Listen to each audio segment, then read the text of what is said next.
14살의 한 소녀가 땔감 나무를 구하기 위해서 여기저기를 헤매입니다. 그러다가 어떤 동굴에 이르렀는데 거기에서 한 여인의 모습을 보게 됩니다. 그 여인은 빛나는 모습을 하고 있었는데 깜짝 놀랐어요. 그 여인이 누구일까 보는데 여인은 사라지고 맙니다. 그 다음에 또 같은 장소에 갔습니다. 그리고 여인을 또 만나게 돼요. 그 여인은 소녀에게 말을 겁니다. 이렇게 그 여인은 18차례에 걸쳐서 소녀에게 나타났고 그 소녀는 그 여인이 누군지를 알게 되는데 그분은 바로 성모님이셨습니다. 성모님은 소녀에게 몇 가지를 알려주셨는데 그 중에 하나는 성모님께서는 원죄 없이 잉태되신 분이다 라는 메시지를 알려주셨어요. 이것도 소녀가 궁금해서 물어본 것이 아니라 본당에 있는 신부님께 그런 이야기를 했더니 신부님이 그분을 다시 만나게 되면 그것을 분명히 물어봐라 라고 말씀하셨기 때문입니다. 원죄 없이 잉태되었다는 것은 그로부터 4년 전에 비오굿의 교황님께서 반포하신 교리였습니다. 지금 우리는 모두가 알고 있지만 그때는 많은 사람들이 알지를 못했죠. 더군다나 시골에 있는 소녀는 그것을 알 턱이 없죠. 그런데도 성모님께서는 바로 그것을 알려주십니다. 그리고 또 한 가지는 죄인들의 회개를 위해서 기도하라 라고 말씀하셨고 이 자리에 성당을 지어라. 그리고 저기에 샘물이 나올 터인데 그것을 마시고 그것으로 몸을 씻어라 라고 말씀하십니다. 소녀는 그 물을 마셨고 또 몸을 씻습니다. 어릴 때부터 굉장히 몸을 괴롭히던 천식이 한 번에 나았어요. 그리고 그 이야기를 들은 사람들도 와서 그 물을 마시고 몸을 씻기 시작합니다. 공식적으로 보고된 것은 불치병, 병원에서 고치지 못하는 병들, 그런 것들이 7천회에 걸쳐서 치유되는 기적이 일어났다라고 합니다. 거기에 가서 몸을 씻고 물을 마시고 병이 나았을 때는 그 병이 이렇게 나았다라는 확인서를 받을 수가 있습니다. 예전에 자기가 아팠던 병의 진단서를 가지고 가서 물을 마시거나 몸을 씻고 난 다음에 치유가 되었을 때 검사를 합니다. 그리고 이 사람은 완쾌되었다라는 확인증을 내준다는 것이죠. 물론 과학적으로 이것이 기적이라고 말하지는 않습니다. 왜냐하면 과학에서는 기적이 없기 때문에. 다만 뭐라고 하죠? 설명할 수 없지만, 아직은 알 수 없지만 어쨌든 병이 나았다라고 이야기합니다. 과학에서는 기적이란 말이 없죠. 어떤 게 기적인 거예요? 설명할 수 없고 원인을 알 수 없지만 이런 일이 벌어졌다라고 하면 우리는 어떻게 알아들으면 돼요? 그게 기적이구나 알아들으면 됩니다. 어쨌든 소녀는 그렇게 성모님을 만났고 메시지는 간단하게 두 가지로 요약할 수 있다라고 했죠. 하나는 성모님께서는 원죄 없이 잉태되신 분이시다 라는 것과 죄인들의 회개를 위해서 기도하라. 그리고 이 자리에 성당을 짓고 저 샘물을 마시고 몸을 씻어라. 바로 이것이었습니다. 이것이 그 유명한 프랑스의 루르드의 성모님이시죠. 이 소녀의 이름은 벨라데tta라고 말하기도 합니다. 그런데 여기서 중요한 것이 있습니다. 이런 성모님의 기적은 왜 일어날까요? 가톨릭 교회의 기적을 보면 하나는 성체의 기적, 또 하나는 성모 발현의 기적, 그 외에도 수많은 기적들이 보고되어지고 있습니다. 그런 기적들도 중요하지만 이 두 가지 기적이 대표적인 기적이요, 이 두 가지 기적은 수많은 사람들에게 목격되어졌고 아직도 그 증거가 남아있다는 거죠. 옛날에 어떤 기적이 일어났다라는 이야기는 굉장히 많습니다. 하지만 그것이 1000년 전 또는 몇백 년 전, 몇십 년 전 사건이기 때문에 우리는 알 수가 없어요. 하지만 이 성체의 기적과 성모 발현의 기적, 교회에서 인정한 그런 기적들에는 아직도 증거가 남아있다라는 것이죠. 예전에도 몇 번 말씀을 드렸지만 성체 기적이 일어났다. 이것이 인간의 살과 피다. 그리고 그것은 아직도 남아있고 지금도 가면 볼 수 있습니다. 성모님의 기적에서 남아있는 것은 무엇일까요? 성모님의 발현은 오래가지 않습니다. 파티마도 그렇고요. 루르드도 그렇고 다른 것도 마찬가지입니다. 성모님의 기적은 오랫동안 지속되지를 않아요. 그냥 어느 정도 기간에 걸쳐서 기적이 일어나죠. 그리고 성모님은 메시지를 남기십니다. 성모님 발현의 메시지는 매우 중요합니다. 하나님의 뜻을 담고 있기 때문에. 그리고 성모님의 메시지를 체험한 사람들은 매우 겸손하고 순명하는 사람들이었죠. 우리나라에서도 기적이 일어난다고 하는 곳이 있죠. 우리 교회에서는 가라고 합니까? 가지 말라고 합니까? 여기서 여러분께 질문을 할게요. 그렇다면 파티마의 성모님이나 루르드의 성모님의 발현 기적에 대해서 우리가 믿지 않는다면 그것은 죄입니까? 안 믿으면 돼요, 안 돼요? 안 믿어도 됩니다. 이게 우리가 헷갈리는 점이죠. 교회에서 인정했다라고 해서 이것이 교리라고 이야기하는 것은 아닙니다. 다만 우리의 신심을 도와줄 만한 그런 기적들의 증거가 있는 것이고, 이것을 우리가 보고 믿고 받아들일 때 신앙적 도움이 된다는 거지, 이거 안 믿으면 죄가 된다는 말은 아닙니다. 무슨 얘기인지 아시죠? 왜냐하면 그런 기적들이 있지 않아도 하느님을 우리가 믿는데 큰 문제는 없기 때문에 그래요. 이러한 기적들은 하느님께서 계심을, 그리고 하느님의 말씀이 옳다라는 것을 우리에게 보충해주고 알려주는 거지, 그 자체가 아주 중요한 것은 아니라는 겁니다. 왜냐하면 성모님 발현도 그렇고요, 성체 기적도 그렇고 이미 우리가 알고 있는 내용들이잖아요. 성체 기적은 무엇입니까?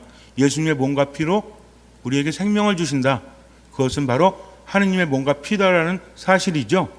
그러니까 성체 기적이 일어나지 않아도 우리 이미 알고 있다는 거죠. 성모님의 발현의 메시지는 무엇이었죠? 성모님께서는 원죄 없이 잉태되신 분이시다. 그리고 죄인들이 하느님께 돌아올 수 있도록 기도해라. 이런 것도 알고 있잖아요. 신앙인들은 어떤 사람들이에요? 하느님을 만나고 하느님 안에 머물고 내 뜻이 아니라 하느님의 뜻대로 모든 것을 맡기고 살아가는 사람이라는 거죠. 굉장히 중요한 사실이고요. 이런 기적들이 일어나지 않아도 우리는 이미 알고 있다는 겁니다. 그런데 여기에는 큰 특징이 있는데, 이런 기적을 체험한 사람들은 어떤 사람들이었죠? 겸손합니다. 벨라데타도 마찬가지였어요. 이 기적의 소문이 많이 퍼지고 나니까 수많은 사람들이 집으로 찾아오죠. 그러면서 마치 대단한 사람인 것처럼 추앙하려고 합니다. 그때 벨라데타가 뭘 했는지 아세요? 어리석은 짓을 하지 마십시오. 저는 그런 대단한 사람이 못 됩니다. 찾아온 사람들이 돈을 주거나 선물을 주거나 그럴 때 이것은 나를 망쳐놓는 것입니다 라고 말을 해요. 그래도 수많은 사람들이 찾아오니까 나중에 어떻게 하냐면 존재감이 없이 살아야 되겠다라는 마음을 먹고 수녀원에 입회를 합니다. 그리고 수녀원에 가서도 굳은 일을 도맡아 하면서 자기 몸을 돌보지 않으면서 그렇게 해요. 사실 성모님께서는 벨라데타에게 한 가지를 약속을 하십니다. 그게 뭐냐면 너가 살아있는 동안에는 인간적으로 행복하다라고 내가 보장할 수 없지만 그 다음의 삶은 영원한 복락을 누릴 것이다 라고 이야기를 하셨어요. 수녀님도 그것을 받아들이셨고 22세에 수녀원에 들어가서 열심히 일을 합니다. 몸을 돌보지 않아서 몸이 망가졌음에도 불구하고 그래도 열심히 봉사를 해요. 그러다가 36살 정도 되었을 때 수녀님은 삶을 마감하게 돼요. 너무나 힘들게 사셨기 때문에. 왜 그랬을까요? 정말 몸이 힘들고 마음이 힘들고 괴로우셨을까요? 저는 개인적인 생각입니다. 지금부터는 저는 이런 생각을 해요. 하느님을 믿고 하느님을 신뢰하고 성모님을 만났으니 이미 마음이 어디가 있는 거예요? 이미 마음은 하늘나라에 가 있는 거죠. 빨리 가고 싶은 거지. 여러분들도 그렇잖아요. 예를 들어서 회사에 가거나 어떤 일을 할 때 끝나고 나서 좋은 사람 만나서 맛있는 거 먹고 또 좋은 만남을 한다라고 하면 퇴근 시간이 기다려줍니까? 안 기다려줍니까? 빨리 퇴근해서 가고 싶죠? 이런 거 아니었을까라는 생각이 들어요. 천국의 맛을 조금이나마 맛봤기 때문에. 그렇다면 살아가는 동안 어떻게 해야 돼요? 내가 이 세상에 살아있는 동안 하나님의 영광을 위해서 그리고 성모님의 뜻대로 열심히 살아야 되겠다라고 하지 않으셨을까? 우리보다 대단해서가 아니라 그분은 이미 그것을 알기 때문에 그래요. 어디 먼 곳에 맛있는 음식이 있다는 것을 아는 사람들은 찾아가죠. 어떤 사람들은 점심 먹으러 한 2시간 가기도 한다고 합니다. 이런 사람은 왜 그래요? 시간이 남아돌기 때문에, 돈이 남아돌아서. 왜 그러죠? 그 맛을 알기 때문에 그렇죠. 비유가 적절한지 모르겠지만 그와 비슷하지 않을까라는 생각을 합니다. 즉 하나님 나라의 신비를 이미 알고 있기 때문에 세상에 살아가는 것은 의미가 없죠. 그래서 세상에 사는 동안 하느님을 위해서 내 뜻이 아니라 그분의 뜻대로 살아가지 않으셨나라는 생각이 들어요. 그렇게 세상을 떠나신 다음에 사람들은 수녀님을 너무나 존경했죠. 워낙 소문이 많이 퍼져서 성모님에 대한 발현의 목격자다라는 말을 수녀님은 하지 않으십니다. 한 번도 하지 않으셨대요. 왜? 사람들이 알고 있어도 내가 높은 것이 아니기 때문에 그렇게 겸손하게 살았다고 합니다. 근데 우리나라에서는 교구에서 하지 말라고 해도 뭐라 그래요? 성모님이 발현했다, 피눈물을 흘렸다. 사람들은 어떻습니까? 그 기적이 신기하잖아요. 그 기적을 바라잖아요. 그래가지고 거기 쫓아가가지고 뭐예요? 문제는 거기 신부님이 있다는 거죠. 이 신부님들은 교회 안에서 인정받지 못하는 겁니다.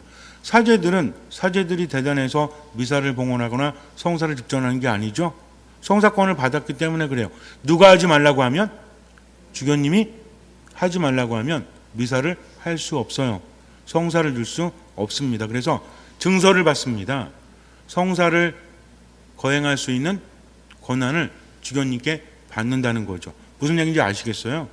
그런 데는 교회에서 쫓겨났다라고 하죠. 이런 분들이 가는 겁니다. 그래서 미사를 그냥 마음대로 하는 거예요.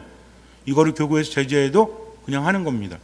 그런데도 수많은 사람들이 미사를 하지 않느냐, 성모님이 발언했지 않느냐 하면서 거기를 따라가서 맹종을 합니다. 자, 성모님의 발언을 체험한 사람들에게 있어서 공통적으로 교회가 인정한 성모 발언의 목격자들은 첫 번째는 겸손해요. 두 번째는 순명합니다. 어디 순명해요? 교회에 순명한다는 거죠. 그리고 세 번째 특징이 있어요. 돈을 요구하지 않고 돈을 쌓아두지도 않습니다. 이 세 가지 보시면 돼요. 그래서 어디 기적이 일어났다라고 했을 때 교회에 순명하는가, 그리고 겸손한가, 그리고 세 번째 뭐예요?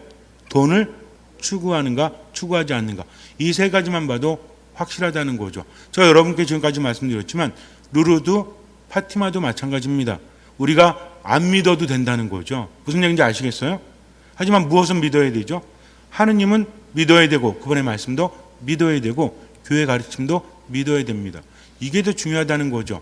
그런 기적들은 그것을 뒷받침하는 거기 때문에 절대로 헷갈려 하지 마세요.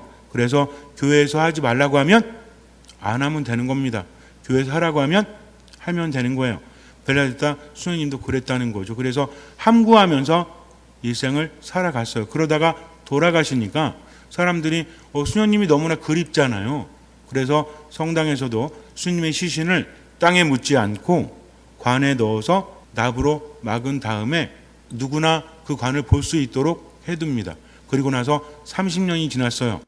이제는 오랜 시간이 흘렀으니까 시신을 묻어야 되겠다 하면서 관을 여는데 깜짝 놀랍니다. 왜냐하면 수녀님의 모습이 그대로 유지되고 있었기 때문에 그래요. 피부도 우리가 소위 말하는 탱탱하다라고 하죠. 30년이 지났으면 어떻게 돼야 돼요? 썩거나 아무튼 형체가 무너져야 되는데 그렇지 않았어요. 마치 잠에 든 것처럼 지금도 그 사진들이나 영상들이 있습니다. 그 수녀님은 아직도 수녀원에 계시고 제가 나중에 기회가 되면 자세하게 말씀드리겠지만 지금도 그 모습 그대로 유지가 되고 있어요. 깜짝 놀랐죠? 그래서 사람들이 이게 무슨 일이냐? 라고 합니다. 그런데 일부 사람들이 이렇게 이야기를 해요. 야, 이거 밀랍 인형 아니야?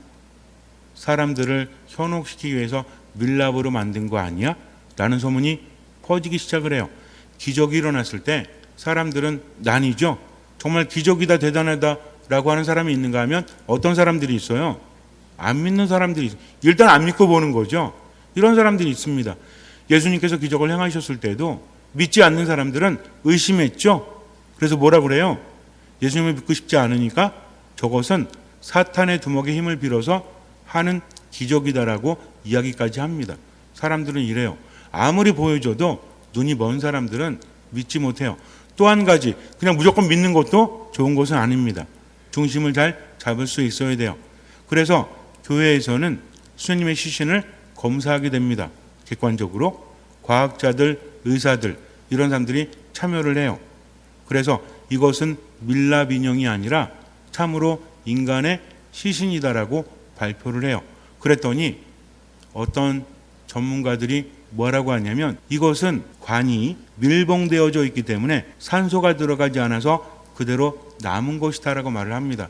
하지만 수녀님이요, 입회할 때부터 가지고 계셨던 묵주가 있었는데 임종 때까지 이 묵주가 녹슬었어요. 묵주의 십자가 부분이 있죠. 이것이 엄청나게 녹습니다. 그러니까 산소가 들어갔다는 거죠. 하지만 수녀님의 몸은 부패되지 않았어요. 그랬더니 또 어떤 사람들이 뭐라고 하냐면 이것은 신화파의 현상이다. 인간이 부패되고 분해되어질 때 지방이 있잖아요. 이것이 녹아집니다. 그리고 여러 가지 물질, 수소 이런 것들과 만나가지고 비누처럼 되는 것들, 그냥 그 형태로 유지가 되는 그런 현상이 있다라고 합니다. 이런 현상이라고 말하는데, 그러자 또 다른 전문가들이 이렇게 말해요. 그렇다면 시신의 부패가 어느 정도 진행되었을 것이고 그리고 형체가 무너졌을 거다. 하지만 수녀님의 모습은 살아있을 때와 똑같다. 조금도 부패되지 않았고 조금도 무너지지 않았다는 거죠. 그래서 그것은 설명이 안 된다라고 합니다. 그러더니 과학자들이 뭐라 그래요?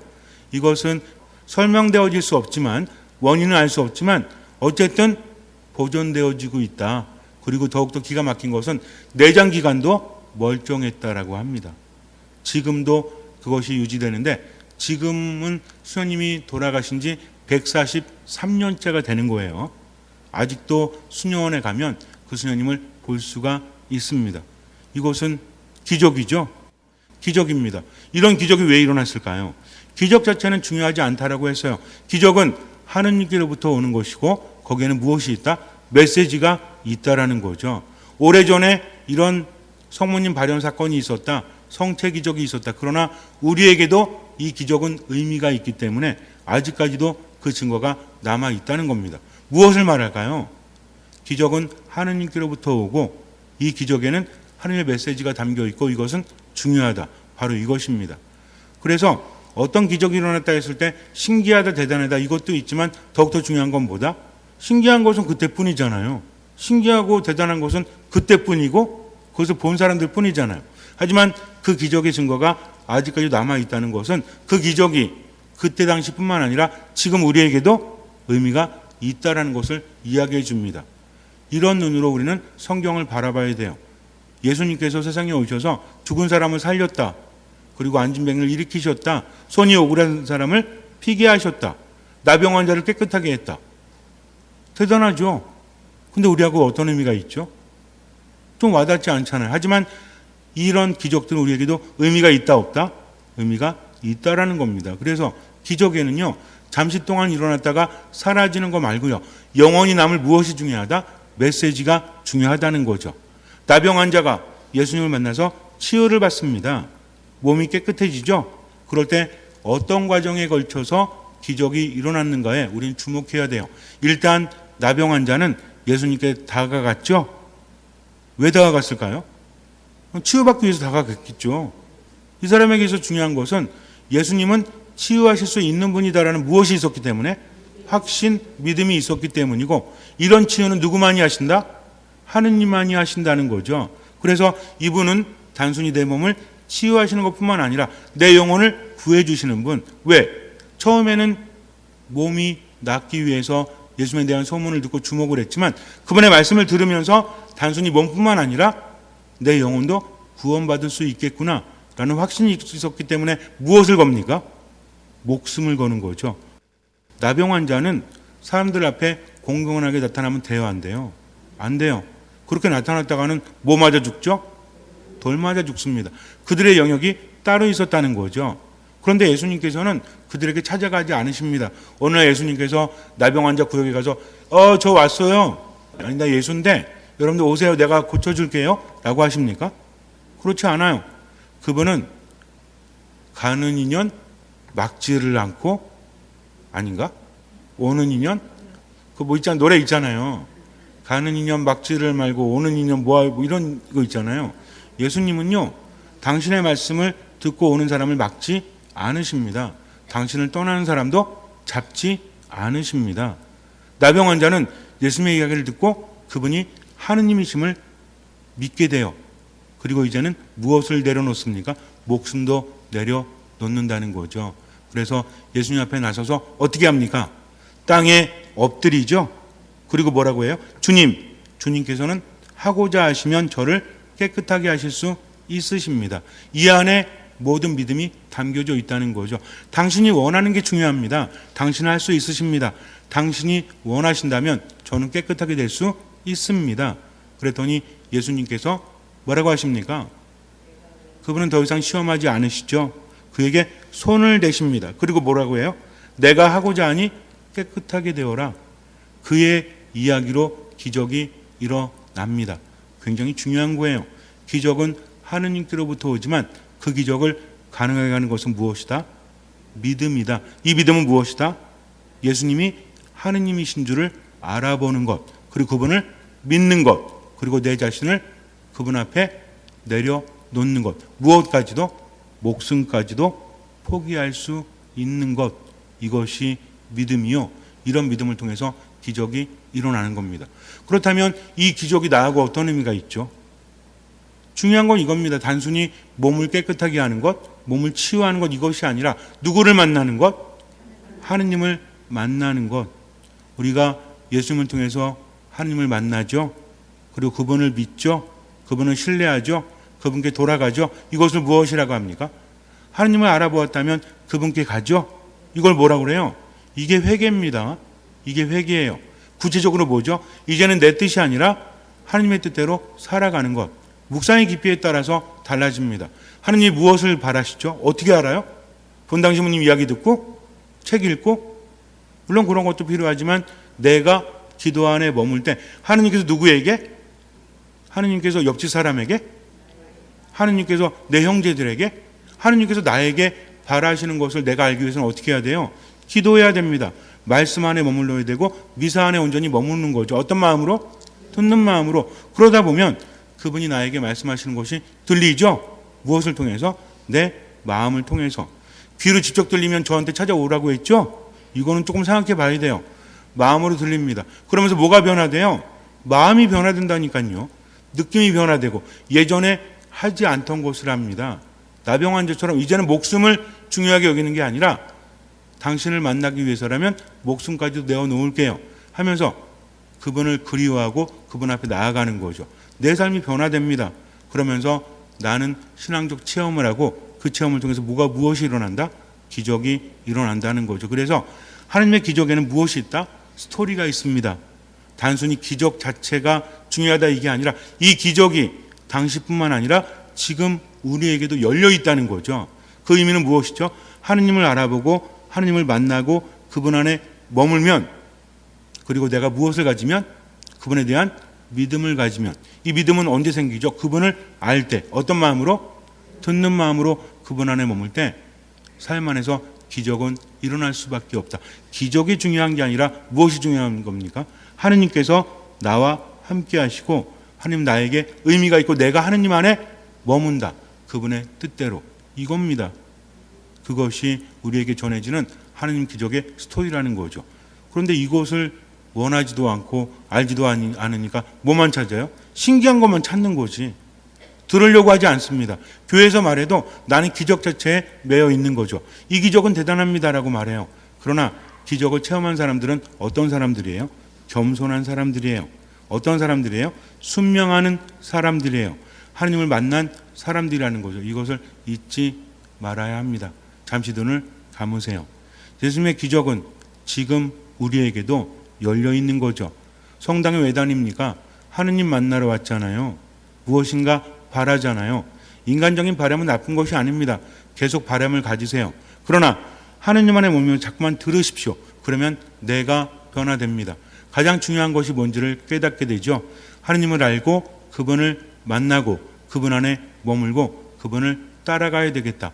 내 뜻대로 판단하지 않고 삶이 힘들고 괴로워도 하느님 때문에 기뻐하면서 하느님 때문에 감사하면서 지금은 살아가야 되겠다.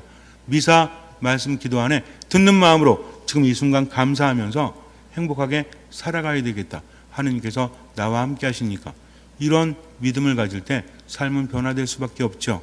하느님께서 함께 하시기 때문입니다. 기적은 하느님께로부터 오지만 그 기적을 가능하게 하는 것은 우리의 믿음이라는 것을 잊지 말고 지금 하느님과 함께 살아가십시오. 기적에서 이야기하고 있는 하느님의 이야기에 귀를 기울이십시오. 주님께서는 그 믿음을 보시고 우리 삶에 놀라운 기적을 일으켜 주실 것입니다. 아멘.